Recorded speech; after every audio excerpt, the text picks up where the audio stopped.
So one of my favorite players and one of the top players in the class of 2022 remains uncommitted. And of course, we're talking about five-star offensive tackle Josh Conerly Jr., the number 2 offensive tackle in the nation from Washington. Today, we need to break down the battle for Josh Conerly Jr. because we're entering the home stretch, and whichever institution is able to win this battle is going to be incredibly lucky. But before we do that, y'all know the drill. I want to hear from you. So hop down to the comments, give me a Y for yes or an N for no. Considering half the teams Conerly Jr. has listed are in the Pac-12, do you believe we will be seeing Josh Conerly Jr. play his collegiate football in the Pac-12? And let me know what you're thinking. If you are new to the channel, be sure to subscribe, hit that bell notification. I do constant college football content. You don't want to miss any of it. And if you enjoyed this content, like and comment down below. Those interactions are massive to content creators such as myself in both getting picked up and maintained by the YouTube algorithm. But with all that being said, let's hop right into this. And we can't have this conversation if we don't first understand who the 6 teams vying for Conerly Jr. are. And in no particular order, they are the Oklahoma Sooners, the USC Trojans, the Washington Huskies, the Miami Hurricanes, the Michigan Wolverines, and the Oregon Ducks. So 6 institutions all battling hard for one of the top players in the nation, and he just so happens to be in the class of 2022 and uncommitted, which adds another layer of intrigue into this. Because this is the second year in a row we've seen the top player from the state of Washington take their recruitment process past National Signing Day. Last year it was JT Tuimoloau, and this year it's Josh Conerly Jr. So it does add another little wrinkle of intrigue into this battle, and y'all already know I love recruiting, so any other wrinkles you can throw in there, sign me up. But now let's really break this down, because when you look at this, this is the battle of heavyweight recruiters, man. I mean, when you look across the board, there are names vying for this young man. So let's go through and talk about these institutions, who's after Conerly Jr., and weigh it all out. And we will start with the USC Trojans, because USC has Josh Henson on the trail. Josh Henson coming to the Trojans from Texas A&M, where he has been putting together consistent top offensive lines. And what's more impressive than that is what he was able to do this past season, in which case he lost a lot of talent off the offensive line. Texas A&M in the 2020 season was putting together one of the most senior offensive line units in the nation, and that talent got lost going into the 2021 season. But even then, Texas A&M was able to replace that talent with a really solid offensive line. So that was a great hire by the USC Trojans. In my opinion, one of the best hires they made.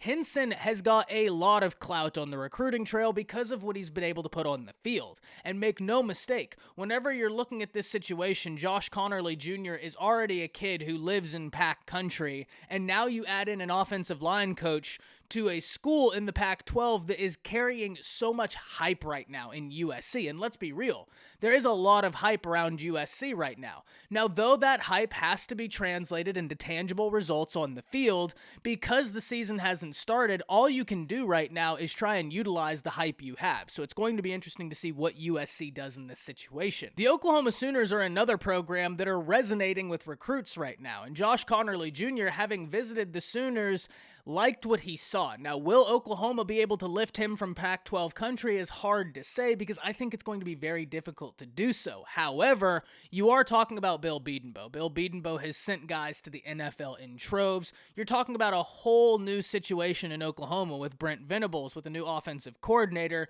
and that could pique Conerly's interest. Oklahoma was already an institution that you find them on these final lists for recruits, but now when you add in the new staff members, the new offense, and you get to remain with Bill Bedenbaugh, that's going to be a situation that deserves to be watched.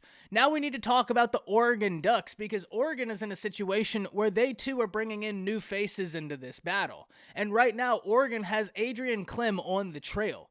This is a situation where Oregon was probably feeling really good when they had Alex Marable and Mario Cristobal trying to do some of the heavy lifting in this battle. But when you lose those two pieces, the fact that you're still in this battle the way you are, I think shows a lot of good. And let's get one thing straight.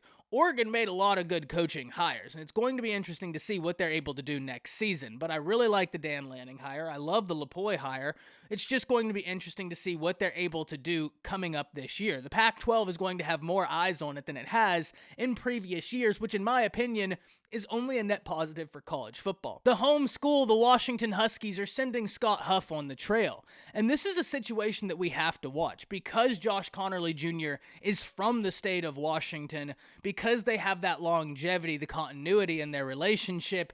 It is going to be very tough to not only lift him from Pac country, but in my opinion, I think it's going to be tough lifting him out of the state of Washington. Now, I could be wrong there, but you already know Washington is going to send everything they have to try and secure this commitment because you never want the number one player in your state to walk out the door.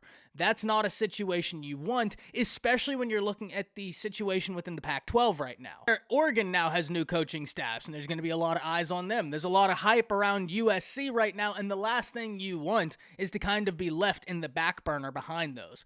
Getting in this move, continuing the progression of the Washington Huskies is going to be paramount right now.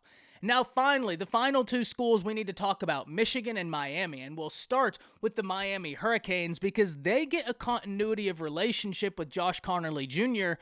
that could be intriguing in Mario Cristobal and Alex Marable. Now, both of these individuals have been after Conerly Jr. for quite some time in both of their capacities as coaches as the Oregon Ducks. Mario Cristobal is an offensive line guy himself and one of the nation's top recruiters. So when you're looking at him in Miami, that's a situation where even if you're not a fan of the ACC, you need to kind of be paying attention to what's happening there. Because if Miami is able to get on the right track, and that is a big if, that's a place that is going to boom with recruits. You have the location, you have really everything you would want, and the history of a program that 20 years ago was on top of the college football world. A piece such as Josh Conerly Jr. would be huge for Mario Cristobal and company and being able to try and take that first step to getting back there. And finally, the Michigan Wolverines, a team that you can never be too surprised when they make the final cut for a top-tier prospect. Michigan is a blue blood institution, one of the winningest programs. Michigan is a blue blood institution. They have a winning tradition, and they're coming off of a season where they gained entrance into the college football playoffs. Now, you can comment down below and say that they got beaten in the college football playoffs, and you're right, but the fact is they made the dance, and that's a dance that has proved very difficult to even gain entrance to. So if you're a team that has gained entrance to it, you're already doing something inherently right, and Michigan's coming off of a year where they beat rival Ohio State, who has really owned that conference for the past few years.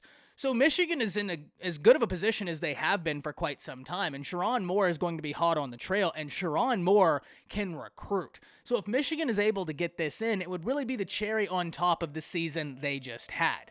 So when you look at this holistically, there's a lot of intriguing storylines around Josh Conerly Jr., whether we're talking about pushing the recruitment date past National Signing Day, or the fact that he's a 5-star that is going to make a real big difference to whatever team he goes to. He's one of my favorite players in the class of 2022. I think his ability is unquestionable, and I'm very excited to see where he goes, but more excited than that, I want to hear about from y'all. Hop down to the comments, let me know what you're thinking. That's it. See ya.